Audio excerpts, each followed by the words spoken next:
खुदाई करना है तो पूरे देश की खुदाई करो, तुम्हें सारे जगह बुद्ध ही बुद्ध मिलेगा, तुम्हें और कुछ नहीं मिलेगा।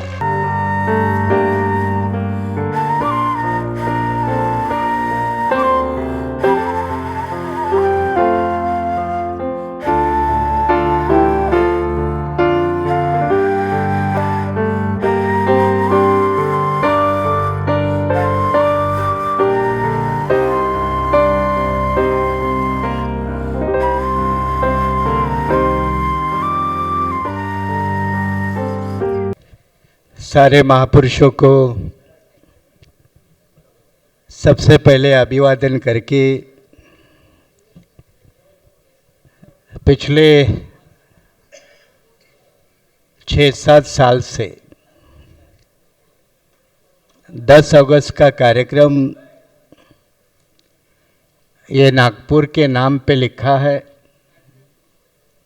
हर साल होता है। महाराष्ट्र के अन्य साथी मुझे बार बार कहते हैं कि हमें मौका कब मिलेगा, और मैं उनको कहता हूं कि जब तुम नागपुर से ज़्यादा काम करके दिखाओगे तब तुम्हें मौका मिलेगा। इस बात का जिक्र मैंने इसलिए किया क्योंकि अभी हाल ही हम 26 और 27 जुलाई को दिल्ली में मिले थे। हम लोगों का वह दिल्ली का पहला प्रोग्राम था। आज का जो विषय है उसी को लेकर एक दिन पे जंतर मंतर पर धरना था। 27 तारीख को संविधान परिषद थी और वो दिल्ली में पहला प्रोग्राम होने के बावजूद विदर्भ के साथियों का उसमें जो भी योगदान रहा उसकी मैं खुलेआम सराहना करता हूँ, इसलिए उनका शुक्रिया अदा करता हूँ। बाकी लोगों ने भी साथ दिया, चाहे गुजरात के हो, चाहे तेलंगाना के हो, चाहे कर्नाटक के हो, लेकिन विदर्भ के साथी में जो लड़ने का जज्बा है, माने जी ने ठीक कहा है, वो खंडित हो रहा है, कम हो रहा है, लेकिन फिर भी बीआरएसपी के ईमानदार साथियों के माध्यम से इस ज्योत को जलाने के रखने का काम हम बराबर करते आ रहे हैं और इसलिए आपका शुक्रिया अदा करता हूं। आज भी अभी आपने 1 लाख रुपए का, वो हर साल देते हैं, इस साल थोड़ा कम हो गया क्योंकि दिल्ली का प्रोग्राम का खर्चा था, इसलिए 1 लाख रुपए आपने दिया। लेकिन इन महीने में हमने 3-4 बड़े बड़े प्रोग्राम किए, तो खर्चा होता है। और हमारा कोई ना अदानी है ना अंबानी है, हमारा कोई ना फाइनेंसर है, हम ही अपने आप के फाइनेंसर है, प्रोड्यूसर, डायरेक्टर, एक्टर है ना, वो सब कुछ वो हम ही है और इसलिए बहुत प्रेशर रहता है। इसके बावजूद आपने 1 लाख रुपए दिया, लेकिन 1 लाख रुपए का चेक लेते वक्त मैं सोच रहा था कि अगले महीने में आपको एक बड़ा प्रोग्राम करना है। अगले महीने में जो प्रोग्रेसिव फ्रंट हमने महाराष्ट्र में जो बनाया है 13 पार्टी का, जिसके 11 एमएलए है, उसकी अगली बड़ी मीटिंग नागपुर में होने वाली है। वैसे हम वो सारी मीटिंगें महाराष्ट्र के 13 पहले सिलेक्टेड ब्लॉक किए हैं। 2 सितंबर से हम वो सोलापुर, सांगोला से, कोल्हापुर से शुरू करेंगे और समापन उसका 17 सितंबर को नागपुर में होगा, ओपन ग्राउंड में, मैदान में होगा। काफ़ी खर्चा आएगा, तो वो 1 लाख रुपए मैं आपको उसी के लिए वापस डोनेट करता हूँ जो आप उस कार्यक्रम के लिए इस्तेमाल करें। दूसरी बात, पिसे जी हमारे पुराने साथी है, ठीक है, बीच में हमारे वो इधर उधर होते हैं, लेकिन आइडियोलॉजी और मूवमेंट को लेकर वो पक्के बंदे हैं और इसलिए वो दिल्ली के कार्यक्रम में शरीक हुए, आज भी आए। मैंने पूछा मंच पे बैठना है क्या, क्योंकि मैं खुले दिल से होता हूँ कि मंच पे बैठना है, कहते बोले हाँ बैठेंगे, कोई दिक्कत नहीं।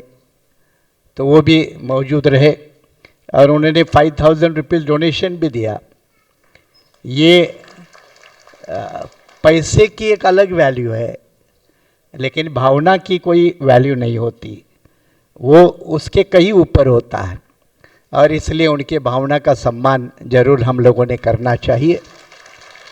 और इसीलिए हमारे जो पार्टी के जागृति जनता के साथी है, वो पैसा नहीं कमाते। कई बार अपने प्रोग्राम में उनके जो म्यूजिशियन होते हैं उनका कोई रेंट बिंट ऐसा कुछ नहीं है, ये मूवमेंट के लोग हैं। और इसीलिए ये 5000 रुपीज़ ये मेरे जागृति दत्ता का जो साथी है उनको इसलिए मैं उनको दे रहा हूँ, क्योंकि ये उनके काम ज़्यादा आएगा। 5000 मेरे का भी काम आ सकता है, लेकिन मैं 5 लाख भी खड़ा कर सकता हूँ, 5 करोड़ भी खड़ा कर सकता हूँ। तो इसलिए ये 5000 रुपये मैं अपने जागृति दत्ते के साथी को सौंप रहा हूँ। जब ये प्रोग्राम का प्लानिंग हुआ तो मुझे कुछ लोगों ने कहा कि नागपुर में किसी पॉलिटिशियन को क्यों नहीं बुलाते।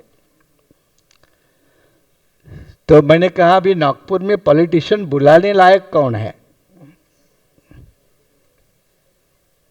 आपको लगता है कोई बुलाने लायक है? आप खुले दिल से जोर से बोलो। अब इसका मतलब सब नालायक है ऐसा कहोगे क्या? ये भी तो नहीं हो सकता ना। सब बिजनेसमैन है, आपने ये सही कहा, सब बिजनेसमैन है। और ये बिजनेसमैन की जो जहरीली दवा है वो उत्तर नागपुर तक पहुंचती है, सभी नागपुर के इलाके में पहुंचती है। और इसलिए मेरे आयोजक साथी ने बोले कि हम किसी पॉलिटिशियन को नहीं बुलाते, हमें कोई पॉलिटिकल ड्रामा डेमो नहीं करना है। बुलाएंगे तो कई सारे आ सकते हैं, लेकिन नहीं करना। और इसलिए उन्होंने सोच समझकर 2 आज के जो अतिथि है उनको बुलाने का निर्णय लिया। श्रीमंत माने जी पहले भी आ चुके हैं, ऐसा नहीं कि वो परहेज करते कि पॉलिटिकल प्लेटफॉर्म है, वो पहले भी आ चुके। लेकिन आज वो पहली बार लोकमत का संपादक बनने के बाद पहला एक मंच वो आज शेयर कर रहे हैं। और इसलिए उनका जोरदार तालियों के साथ उनको शुभेच्छा दे दे।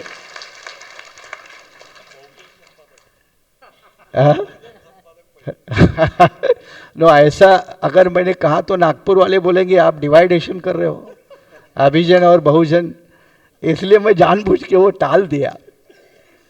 और दूसरे भी अतिथि प्रोफेसर मेश्राम जी को कौन नहीं जानता, नागपुर में कोई मोहताज थोड़ी है, अच्छी तरह से अंबेडकरी आंदोलन में तो सभी जानते हैं। तो इसलिए उनको भी इसलिए बुलाया गया क्योंकि उनके पास भी काफ़ी स्टॉक है, अभी भी है। जो बोलते हैं ना बैरल में, गन में बहुत सारा एमिनेशन होता है, तो वो एमिनेशन यूज में आना चाहिए, सोसाइटल प्रॉपर्टी है वो। हाँ, अंडर एक्सप्लोर जो है, अंडर एक्सप्लोर है, तो उसको एक्सप्लोर करने की जगह हमेशा देनी चाहिए। ये भी एक यूटिलाइजेशन, ये एक आर्ट ऑफ मैनेजमेंट है। ये मैनेजमेंट के हिसाब से। और वो दोनों साथियों ने भी तुरंत कोई फॉर्मेलिटी नहीं रखते हुए प्रोग्राम में आने को हाँ कह दी, आ भी गए, समय भी दिया। इसलिए दोनों का भी, मेश्राम सर का भी तालियों के साथ उनको शुक्रिया अदा करें। देखो, ये कोई जन्मदिन की वगैरह सभा विभा नहीं है, वो हम नॉमिनल फॉर्मेलिटी करके यूज़ करते हैं। आदमी कम पैदा होता है, कैसे होता है किसको मालूम है? डेट ऑफ बर्थ गांव में पैदा होने वाले को थोड़ी पता है। मदर कहती है नवंबर में, फादर कहता है दिसंबर में, दोनों का तालमेल नहीं, हमें क्या पता। तो इसलिए उसके झमेले में नहीं पड़ना। और आप कितने साल जीते हो इससे भी क्या मतलब है, कौन सा तरीका है, क्या ऊंचाई है, क्या गहराई है, उसके साथ है। नहीं तो आते हैं बहुत जाते हैं, कोई फर्क नहीं पड़ता, कोई दखल नहीं अंदाज करता। लेकिन उसका एक मौका इस्तेमाल करते हैं। हमने मूवमेंट को इस्तेमाल करने का तरीका साहब कांशीराम जी से सीखा, चाहे मामला फाइनेंस का हो, चाहे ऑर्गेनाइजेशन का हो। और इसीलिए दिल्ली का ही सब्जेक्ट को आगे रखने के लिए नागपुर में वही विषय रखा।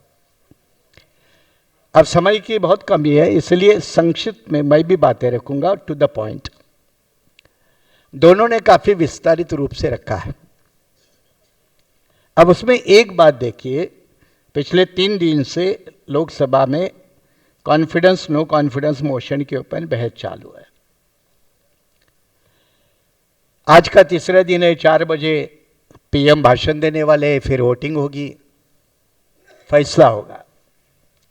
लेकिन आज किसी अखबार में सुबह सारे महीने अखबार, वो आदत है सारे अखबार ऐसे खंगालते वक्त, एक अखबार में मुझे कार्टून देखने को मिला कि 2-4 एमपी बहुत जल्दबाजी में पार्लियामेंट के अंदर जा रहे हैं और वो पार्लियामेंट के बाहर एक अबला महिला हाथ में मणिपुर का बैनर लेके खड़ी है, मतलब मणिपुर का सिंबल है।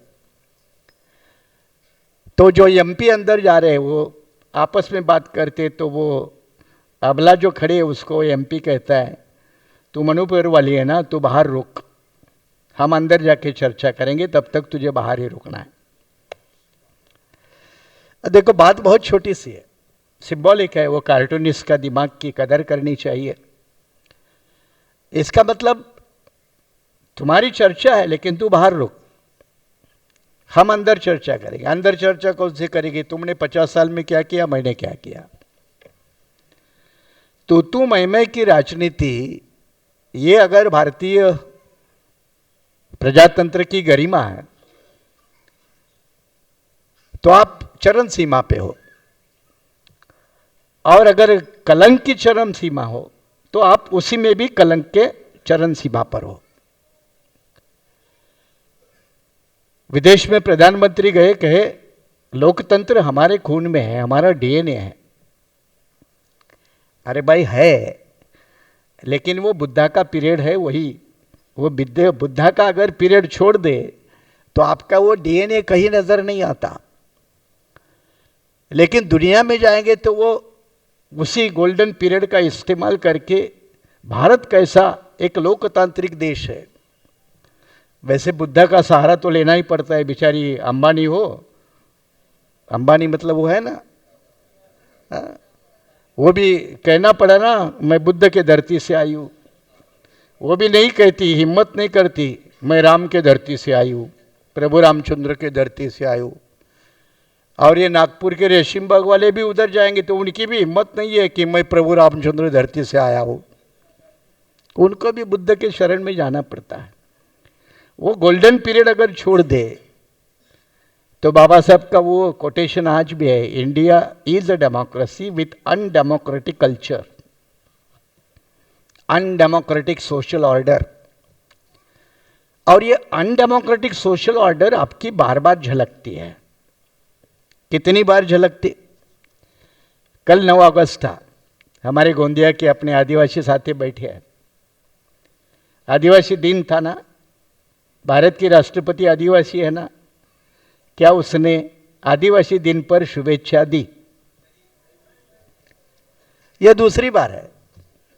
लास्ट टाइम भी द्रौपदी जी राष्ट्रपति थी 9 अगस्त को, उस वक्त भी नहीं दी, कल भी नहीं दी। क्यों नहीं दी? राष्ट्रपति आजाद नहीं है क्या? नहीं है, नहीं है। यही तो कॉन्स्टिट्यूशनल इंस्टीट्यूशन का डिवैल्यूएशन है। वो कोई द्रौपदी मुर्मू की इंडिविजुअल फिलॉसफी नहीं है, वो सरकार की बाधा है, सरकार की मर्यादा है।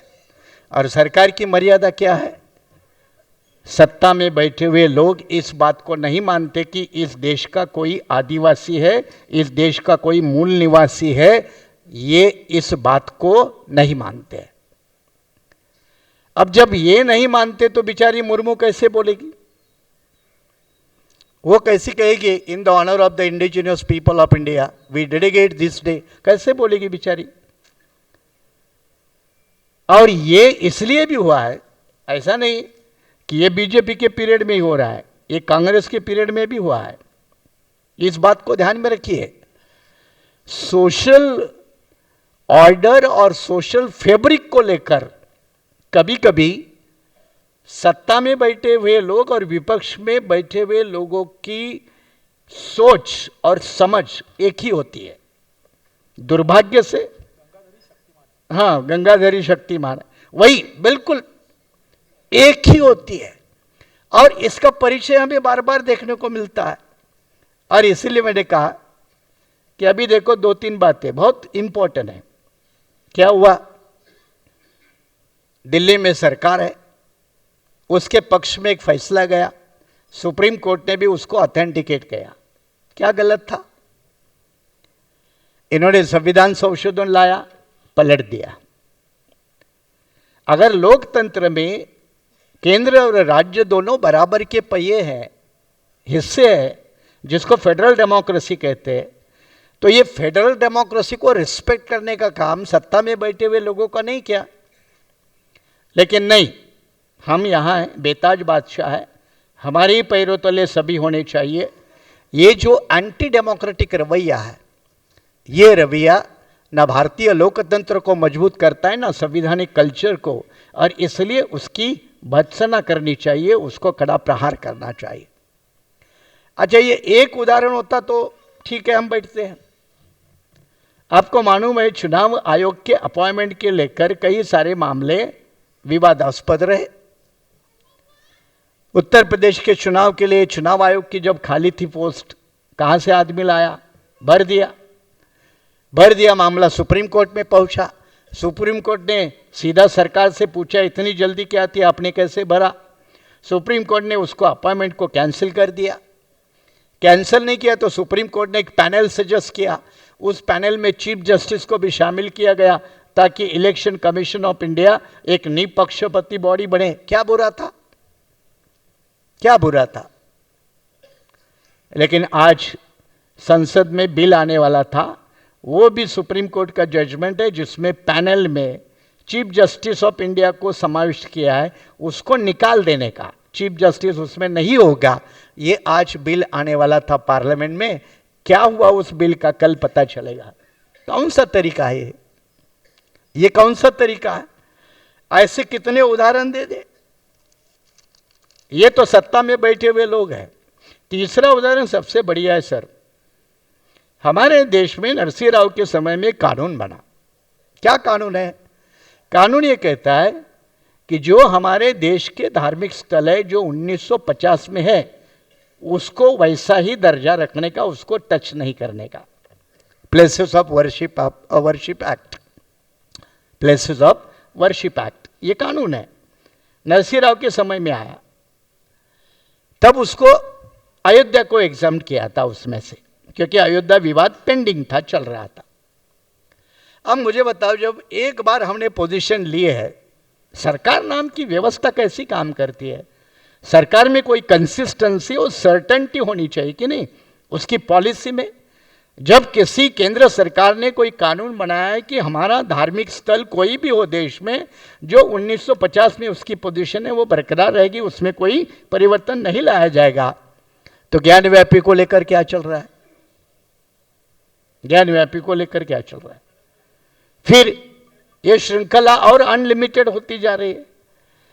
तो आप देश को किस तरफ लेके जा रहे हो, इसका भी जब हिसाब किताब लगता है, तो कभी कभी हमारा जैसा भी आदमी चिढ़ता है। फिर वो चिढ़कर बोलता है, साला खुदाई करना है तो पूरे देश की खुदाई करो, तुम्हें सारे जगह बुद्ध ही बुद्ध मिलेगा, तुम्हें और कुछ नहीं मिलेगा। तो उतने पीछे जाने को तैयार हो क्या? उतने पीछे जाने के लिए तो तैयार नहीं है। तो ये अपना कन्वीनियंट, चाहे हिस्ट्री रखने का तरीका हो, सरकार चलाने का तरीका हो, संस्कृति के ठेकेदार बनाने का तरीका हो, या अर्थव्यवस्था के माध्यम से वो पकड़ मजबूत हमेशा बनकर रहेगी, इस तरह की कोशिश, क्या ये लोकतांत्रिक है? क्या ये संवैधानिक है? और इसके अगर उदाहरण हम देख ले तो अपने जो चुनाव होते हैं ना, विधानसभा लोकसभा, उसको आज भी 1971 पॉपुलेशन का बेस है। 1971 कितने साल हो गए 1971 गुजरने के बाद? वो 30, ये 22। अरे मतलब 50 साल में एक नई पीढ़ी खत्म हो गई, तब भी आपके कॉन्स्टिट्यूएंसी का स्ट्रक्चर नहीं बदला। कौन सा तरीका है प्रजातंत्र चलाने का? फिर वही मामला, सरकार में कौन बैठा है, चाहे वो ये है या वो है, दोनों नालायक है तो सवाल उठना चाहिए। ईमानदार और विवेकनिष्ठ आदमी की निशानी वो होती है कि वो मेरे पक्ष में और मेरे विवेक में विरोध में कौन खड़ा है ये नहीं देखता, मैं सच के साथ खड़ा हूं, इस भूमिका में अगर वो समझता है तो विरोध करने की औकात रखता है। 55 साल में आप लोकतांत्रिक ढांचा नहीं बदलोगे, रिप्रेजेंटेशन का ढांचा नहीं बदलोगे। 71 के पॉपुलेशन के आधार पर 23 के 24 के चुनाव करेंगे। दुनिया में ऐसी कौन सी ईमानदार या इतनी विजडम वाले लोगों की पार्लियामेंट है भाई? ये विजडम नहीं तो बेवकूफी है ना। 50 साल के वोटरों की एक पीढ़ी मतलब मरते दम तक पहुंचती है और उसका विचार भारत में एक वोटर की तरफ से नहीं होता है, तो कौन से सिस्टम चला रहे हो? आपके नीति और नियत पे शक है, लेकिन आपके कैपेसिटी के ऊपर भी शक है। आप चलाने को लायक नहीं, चाहे कल वाला हो चाहे आज वाला हो, इस बात को कैटेगोरिकली क्लियर कहने की जरूरत है। अब आपने देखा होगा एक तो बहुत बड़ा इंपॉर्टेंट मुद्दा है, अभी नेपाल के प्राइम मिनिस्टर नए बने थे ना, वो प्रचंडा, और जब वो पीएम बने तो उन्होंने एक बयान दिया जो पेपर में आया, पब्लिक डोमेन में है, कि अगर भारत का एक उद्योगपति मुझे कोऑपरेट नहीं करता तो मैं पीएम नहीं बनता। अगर यही सही है तो कल रशिया वाला भी हमारा प्रधानमंत्री बनाएगा, अमेरिका वाला भी बनाएगा, और जब बेचने वाले हैं तो खरीदार कोई भी मिलेगा। अब ये प्रचंड का जो स्टेटमेंट है, वैसे अमेरिका के चुनाव में भी ये मुद्दा आया था, प्रेसिडेंट के चुनाव में, इसलिए हम इस भ्रम में भी ना रहे कि यही सरकार असली है। हो सकता है इस सरकार का चेहरा हो, चुनने वाले कोई और भी हो, यह भी होता है, और ये हमें दिखता नहीं है। असल में ये जब नेपाल की बात आई तो इसके बाद अभी महाराष्ट्र में शरद पवार के जो लोग इधर गए, तर मेश्रामजी तुम्ही मगाशी म्हणाला ना, ते मला खूप पक्ष चालवणं लय कठीण आहे आणि अध्यक्ष होणं तर महाकठीण असतं। ते काय पापड भेलावे लागतात ते ज्याचं त्यालाच माहीत। म्हणजे बघा ना, आता महाराष्ट्रात एक 2 अध्यक्ष आहेत, त्यांचं मी हाल बघतो। एका अध्यक्षाला नको त्या माणसाबरोबर स्टेजवर बसावं लागतं आणि खालून त्याचेच कार्यकर्ते मुर्दाबाद मुर्दाबाद वापस जाओ बोंबलत असतात। अरे काय अध्यक्षाचा दिवस आहे तो? महाराष्ट्रात दुसरा एक अध्यक्ष आहे, त्याचं एकतर्फीच प्रेम तो वारंवार महाराष्ट्रात घोषित करत असतो। माझं यांच्याबरोबर प्रेम आहे बरं का, 2024ला आमची युती होणार आहे, त्याचं एकतर्फीच प्रेम असतं। दुसरं कोण बोलत नाही की मी याच्यावर प्रेम करतो किंवा माझी याच्याबरोबर युती आहे। मी काय म्हणतोय ते कळतंय ना? आता या अशा अध्यक्षांची परिस्थिती लय वाईट असते।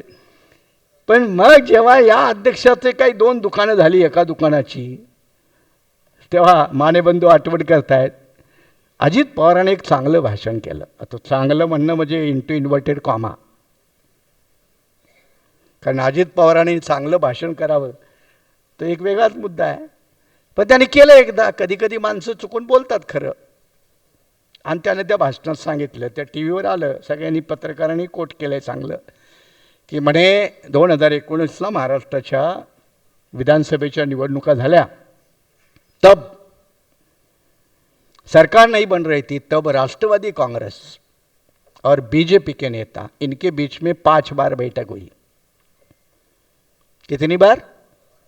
ये लोकतंत्र है। इसलिए ये गलतफहमी में ना रहे कि हम सरकार बना रहे हैं या हम सरकार चुनते हैं या हम पीएम सीएम चुनते हैं। क्या बोला रहे कि 5 मीटिंगें हुई, और किसके घर पे हुई? एक उद्योगपति के घर पे मुंबई में हुई। अजित पवार जी ने नाम नहीं लिया उद्योगपति का, लेकिन उन्होंने क्लियर कट कहा 5 मीटिंगें हुई, बीजेपी के नेता और एनसीपी के नेता। मुझे बताओ, ये दोनों मोरालिटी की बात करते हैं, ये देवेंद्र फडणवीस गडकरी, हम बहुत डिफरेंस पार्टी विद डिफरेंस, अरे कारपोरेट की दलाली करने वाले कैसे हो सकते हैं पार्टी विद डिफरेंस? कैसे हो सकते हैं? दिल्ली वाले भी, गल्ली वाले भी, दिल्ली वाले कर तो रहे खुली, वो तो राहुल गांधी ओपनली कल ही परसों या कई बार बोलता है, लेकिन यहां भी, और वो भी किसी इंडस्ट्रियलिस्ट के घर पे बैठकर सरकारें बनाने का प्लान करते हो, तो ये डेमोक्रेसी की हत्या है, ये संविधान की हत्या है, ये वोटरों के वोटिंग राइट की हत्या है। और इस तरह के काम करने वाले ठेकेदार करेंगे तो क्या करेंगे? और किया ना उन्होंने, क्या किया? ये अपने नागपुर में बैठा हुआ एक बड़ा नेता हमेशा नए नए डेवलपमेंट की कंसेप्ट बताता है, इथेनॉल से लेकर कहीं तक, वो इथेनॉल कब आएगा और पेट्रोल डीजल से कब छुट्टी होगी, साला वो सपना ही है, लेकिन बातें इथेनॉल की बहुत होती है। जैसे बिहान की होती थी, इतना रोजगार बनेगा, कोई लैपटॉप लेके घूमता था प्रेजेंटेशन देने के लिए स्कूटर पे, हाँ, बहुत बड़ी बड़ी बातें करते हैं। अब ये बड़ी बड़ी बातें करने वाले इस देश में एक तरफ टोल टैक्स के माध्यम से गरीब आदमी की कमर तोड़ देते हैं, और बड़े बड़े उद्योगपति इनका वेल्थ टैक्स होता है उसको अबॉलिश करते हैं, उसको खत्म करते हैं। पिछले 5 साल से फाइनेंस मिनिस्टर जो बड़े बड़े लोग हैं कारपोरेट कह रहे थे टैक्स का सिंपल प्रिंसिपल है, जिसके पास ज्यादा पैसा है उसका टैक्स ज्यादा होना चाहिए, जिसका कम पैसा है उसके ऊपर कम। यहां सरकार उल्टी चल रही है, जो पैसा देने लायक नहीं है उसको कहीं का नहीं छोड़ेंगे, और जो पैसे देने लायक है उसका पैसा बचाकर चुनाव में इस्तेमाल करके प्रजातंत्र को अपनी एक बिना शादी की हुई औरत रखते उस तरह का रखने का काम करते हैं। तो ये तरीका कौन सा है? ये कौन सा तरीका है? ये अगर तरीका है तो टोल टैक्स का मैंने सिंपल उदाहरण दिया, हमने आंदोलन किया है टोल टैक्स को। जो हमारा बॉम्बे पुणे हाईवे मैंने 2 बार बंद किया है, 2 बार बंद किया मतलब राज ठाकरे तरीके जैसा बंद नहीं किया। राज ठाकरे का तरीका अलग है, हमारा तरीका अलग है। राज ठाकरे उनका गणित एक अलग होता है, वो क्या गणित है वो मनसे वालों को मालूम है, या कुछ पत्रकार जानकार लोगों को, पॉलिटिशियन लोगों को पता है उसके पीछे क्या है। लेकिन इसके बावजूद भी देखो, अभी भी देखो, आखिरी मुद्दा मैं कहने वाला हूं, रुकने वाला हूं। महाराष्ट्र का देखो, मेश्राम जी, किसी भी कीमत पर संघ परिवार बीजेपी को रोकना चाहिए, इसलिए मैं खुद बड़ा फैसला लेके मेरी पार्टी को लेकर महाविकास आघाड़ी का घटक बना था। मेरे जैसे कई लोग थे, 15 पार्टियां थी, 15 पार्टियां थी। 2.5 साल सरकार बनी। अब 2.5 साल में हमने जो जनता के मुद्दे रखे उनके सामने एक भी नहीं सुना। किसान कानून वापस लो, नहीं। असेंबली में रिजोल्यूशन तो पास करो, रिजोल्यूशन पास करके भेजो, नहीं। पिछले सर मैंने लिख के दिया है जो निवेदन है कि ओबीसी जनगणना करो, ये आप असेंबली में रिजोल्यूशन पास करके सेंटर को भेजो ना। ये वडेट्टीवार वगैरह अभी जो बोल रहे हैं सारे ना, अभी बोलते हो, जब आपकी सरकार थी तो रिजोल्यूशन क्यों नहीं भेज पाए यार? रिजोल्यूशन नहीं भेजा। उसके पहले शिवसेना बीजेपी की सरकार थी, रिजर्वेशन इन प्रमोशन कानूनी रूप से बंद नहीं था, लेकिन महाविकास आघाड़ी सरकार आई, उन्होंने जीआर निकालकर बंद किया। नितिन राउत मंत्री थे, मैं उनके बंगले पे गया, कहा कि भाई देखो आप मंत्री हो ना, भिड़ो ना, आप सब कमेटी के मेंबर हो। उनको सारे डॉक्यूमेंट दिए, तब वो एक दिन भिड़े, तब वो झगड़ा हुआ था अजित पवार और नितिन राउत का। लेकिन अजित पवार ने नहीं माना, रिजर्वेशन प्रमोशन खत्म। फिर क्लास 3 और क्लास 4 की नौकरियां आउटसोर्सिंग करने का फैसला महाविकास आघाड़ी के समय पे, अजित पवार फाइनेंस मिनिस्टर, अभी उसको लागू किया बीजेपी ने, देवेंद्र फडणवीस ने। और जब लागू किया तब ये जब विरोध कर रहे थे कांग्रेस वाले, तब देवेंद्र फडणवीस उठकर खड़े हुए और बोले कि ये तो आपका फैसला है, हम सिर्फ लागू कर रहे हो। क्या तरीका है ये? हम संघ परिवार बीजेपी आरएसएस इनको रोकना तो चाहेंगे, रोकने के लिए आपका साथ तो देंगे, लेकिन आपका साथ देंगे तो आपके भी नीयत और नीति में कोई फर्क नहीं है, तो दोनों में फर्क क्या बनता है, ये भी सवाल होता है ना। इसलिए एजेंडा होना चाहिए, एजेंडा कि भाई ये एजेंडा है, महाराष्ट्र के भूमिहीन लोगों को जमीन मिलनी चाहिए, ये एजेंडा है। गायरान में बैठे हुए लोगों को अपने नाम पे जमीन मिलना चाहिए, ये एजेंडा है। ये एजेंडा तुम्हें एक्सेप्ट करना होगा, नहीं तो तुम सिर्फ कहोगे कि मेरे पीछे आओ, मेरे पीछे आओ, तो फर्क क्या है।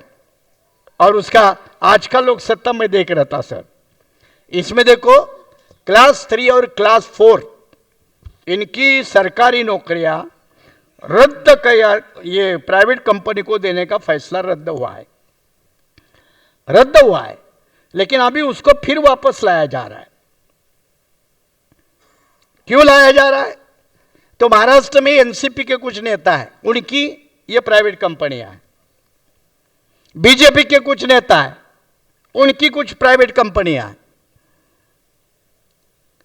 एनसीपी की प्राइवेट कंपनी, बीजेपी के नेताओं की प्राइवेट कंपनी, मैं नाम भी ले सकता हूं। क्यों? क्योंकि उनके सारे कंपनी के फ्रॉड के पेपर मेरे पास है, जो एक बॉम्बे हाई कोर्ट के केस में मैं वकील के नाते इस्तेमाल कर रहा हूं, तो रिकॉर्ड भी मेरे पास है। जैसे ब्रिक्स इंडिया कंपनी, उसको तो ईडी के स्कैनर में, पुणे में तो रेड पड़ी है।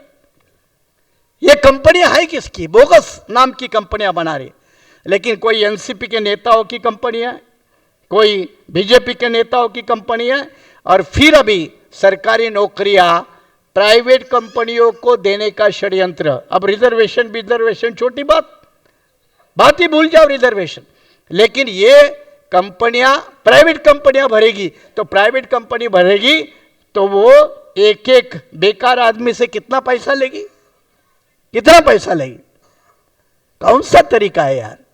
ये कोई सरकार चलाने का तरीका है? ये लोकतांत्रिक है? ये संवैधानिक है?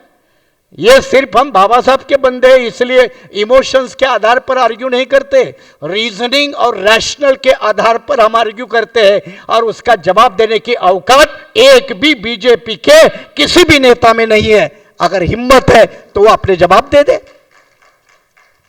एक भी रीजनिंग नहीं।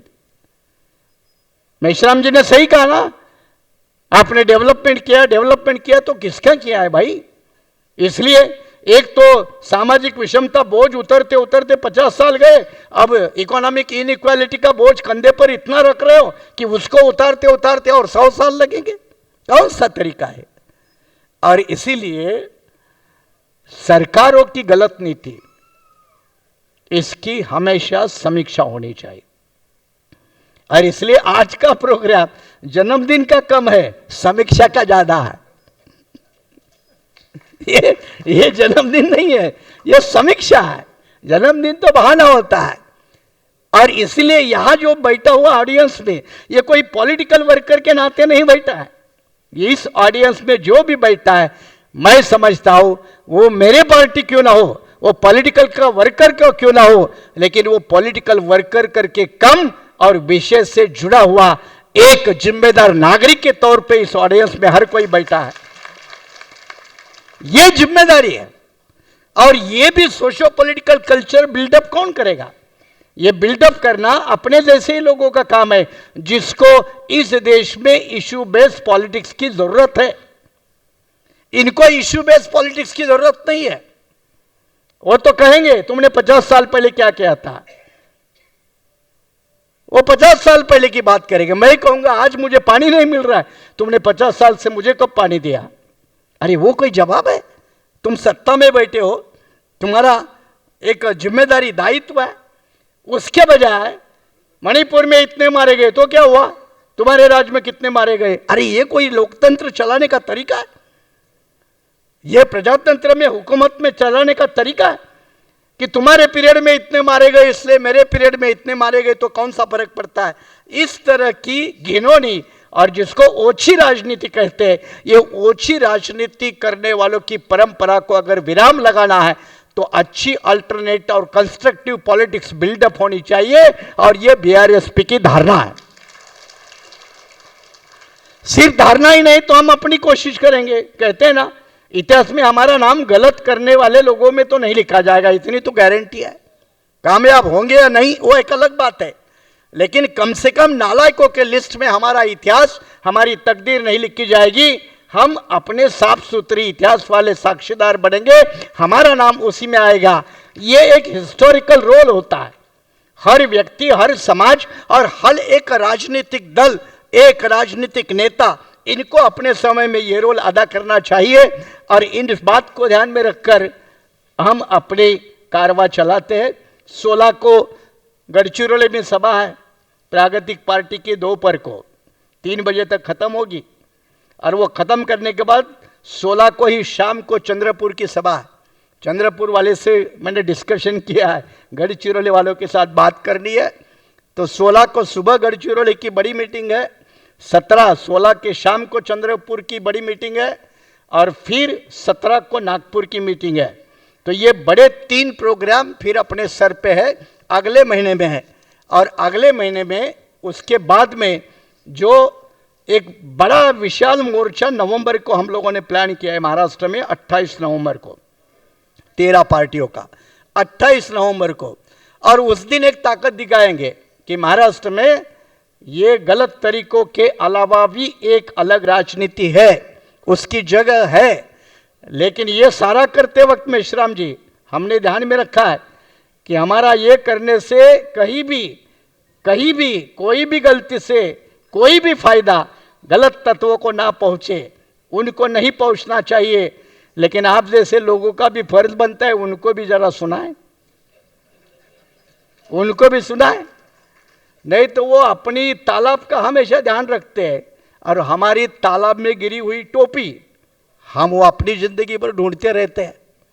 अम्बेडकरी मूवमेंट और राजनीति इतनी भी किसी के पैरों पर नहीं गिरनी चाहिए, ये मानने वाला मैं अम्बेडकरवादी हूं। इतनी वो भिखारी के हालत में नहीं होनी चाहिए, इतनी भी वो किसी के पैरों पर गिरवी रखने लायक नहीं होनी चाहिए। नेता गिरवी रखा जाए चल सकता है, लेकिन अम्बेडकराइट पॉलिटिक्स को नहीं रखना चाहिए, वो होना भी नहीं चाहिए। इसी आशा और उम्मीद के साथ हम आने वाले दिनों में अपना रास्ता तय करेंगे। उस रास्ते में चाहे श्रीमद माने जी हो, मेश्राम जी हो, पिसेऊ जी हो और जो भी है, ये जो हमारे समांतर विचार के साथी है, जो समविचारी लोग हैं, उनका हमेशा आशीर्वाद और योगदान मिलता रहेगा। इसी आशा और उम्मीद के साथ जय भीम, जय भारत।